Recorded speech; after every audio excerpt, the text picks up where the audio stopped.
ஐயா தமிழனுக்கு கிடைச்ச செல்வம் ஐயா நீ இந்த தமிழன் உணர மாட்டானு. இந்த நாட்டுக்கு நீ ஜனாதிபதியா வந்தியே, தமிழனுக்கு கிடைச்ச செல்வம். தமிழர்களுக்கு நான் ஒரு கதை ஒன்று சொல்றேன்.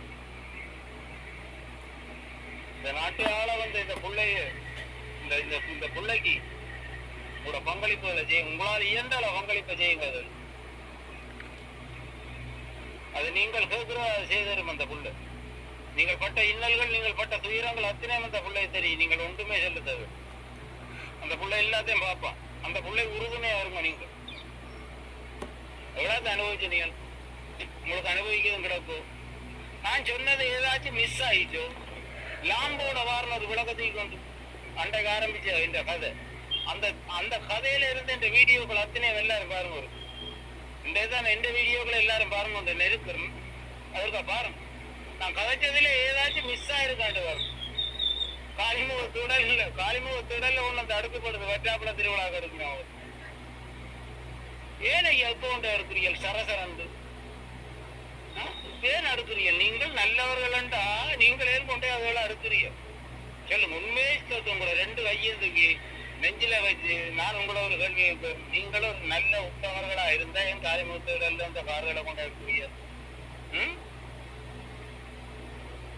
காலம் ஒவ்வொரு ஏழு செத்தத்திலும் தாண்டா நீங்கள் வாழ்ந்து எல்லாரும் ஒரு டைவர்ட்டான ஒரு வாழ்க்கை வாழ்ந்து கொண்டு உங்களோட புள்ள குட்டி எல்லாத்தையும் வெளிநாடுகள்ல படிக்க பண்ணி டைவர்ட்டான வாழ்க்கை வாழ்ந்து இவ்வளவு காலத்துக்கு இந்த மனித உயிரை போட்டு வருத்தி நீங்கள் காலம் ஓட்டலாம் நினைக்கிறீங்க.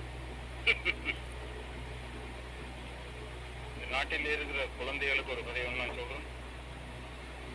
உலக காலம் நீங்கள் பட்ட இன்னல்கள், துன்பங்கள், துயரங்கள் அத்தனையும் உங்களுக்கு நல்லா தெரியும்.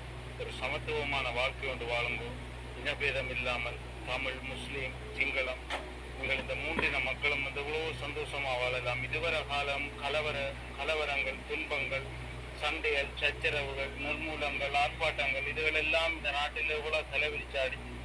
இது உங்களுடைய நாடு. இது நீங்கள் நிம்மதியா இருக்கிறதுக்காகத்தான் இந்த நாட்டில் எவ்வளவோ மன்னர்கள் தங்களோட உயிர்களை தியாகம் செய்தாங்க. எத்தனையோ இராணுவங்கள் தங்களோட உயிர்களை தியாகம் செய்து நீங்கள் சந்தோஷமா இருக்கணும்ன்றதுக்காக. அந்த சந்தோஷத்துக்கு ஏற்ற நிலைமையில ஒரு ஆட்சி ஒன்று போயிருக்கு. இந்த ஆட்சியோட நீங்கள் எல்லாரும் சேர்ந்து ஒத்து பயணியுங்க.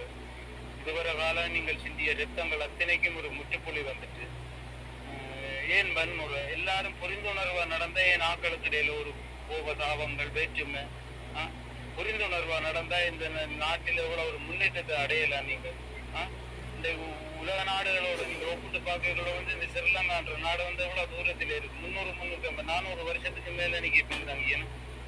இந்த நாடு ஒரு அழகான நாடை ஆக்கலாம். அப்ப அந்த பூமி பந்திலே இருதயமா இருக்கு இந்த நாடு. இந்த நாட்டை வந்து மிக அழகான நாடா ஆக்கலாம். உலக நாடெல்லாம் செல்வங்களை தரும். நீங்க இந்த நாட்டை நாங்க சிங்கப்பூர் போலே ஆக்கலாம். இந்த நாட்டை அவ்வளவுக்கு வளம் இருக்கு. இந்த நாட்டிலே ஏகப்பட்ட வளங்கள் இருக்கு. இந்த வளத்தை மனுஷன் பயன்படுத்தக்கூடாதுன்றதுக்காக தான் நீங்கள் தெரிவு செய்த எம்பிமார்கள் இருந்தவங்களுக்குள்ளாக. இந்த வளத்தை நீங்க பயன்படுத்தினீங்கன்னா அவங்க காரில் தெரியல, அவங்க டெலியில தெரியல. உங்களுக்கு தார பயலையில பாருங்க, அந்த பயலையில பாருங்க, எந்த பிரயோசனமும் இல்லை அந்த பயலையில போட்டோம். அப்ப என்னட்டு தாவரம் பெறும், என்னட்டு மரக்கறி அறிவியல். உள்ளூர் உற்பத்தி நாங்கள் செய்தோம் என்று சொன்னா வெளியில ஏனப்பா நாங்க அடுத்தவன்கிட்ட கம்பெனில தான் தேசிக்காதாண்டு போகணும். அன்றைக்கு நாங்கள் ஒரு இடத்துல நாங்கள் ஒரு கைகட்டி கொண்டு ஒரு பெரிய நாடுகள்ல போய் நிக்கலுமா, இந்த நாட்டு அரசர்கள் போய் நிக்கலும். அவ்வளோத்துக்கு கடந்தனி பட்டு வச்சிருக்கிறாங்க முன்னுக்குள்ளாக்கெல்லாம். இதெல்லாம் யூஜி நடவுங்க. இவங்கள் பட்ட கடந்தனி எல்லாம் கிட்டத்தட்ட இப்ப பார்க்க போய்க்குள்ள வந்து உண்மையில இந்த போன ஆட்சி இருக்குமா இருந்தா, போன முறை இருந்த ஆட்சி மாதிரி இருக்குமா இருந்தா 2070ஆம் ஆண்டு போக போற பிள்ளையும் இந்த கடன் கட்டையெல்லாம் ஆகும். இப்போ வந்து ஆட்சி இருக்கല്ലോ சரண்டு கடன் தனி முக கட்டுப்படும். இந்த ஆட்சியோட ஒத்து பயணிங்கோ. தமிழன் இனவாத வேதங்கள் இல்லாமல் ஒத்து நடவுங்கோ. வாழ போற எல்லாருமே ஒரு குறிப்பிட்ட காலம் தான். 70 வரையும் தான் ஒருத்தருக்கும் டேட் அடிச்சு வந்திருக்கோம். டேட் முடிய வலிக்கிறாருக்கெல்லாம். அதுக்கு நான் பெருசு, நீ பெருசு, அவன் பெருசு, இந்த கலவரங்க விட்டு கொடுத்து போங்க. உலக நாடகங்கள அதுக்கு உங்களுக்கு உதவி செய்ய தந்து பாருங்க. மனிதனை மதிக்க கற்றுக்கொள்ளும். இதை உங்களுக்கு நான் சொல்லு, மனிதநேயம். அதுவும் இந்த காலத்து இந்த பூமி உண்டையில அனுபவிக்க வேண்டிய அனுபவிச்சுட்டு அதுவும் போறதுக்கு தான் வந்து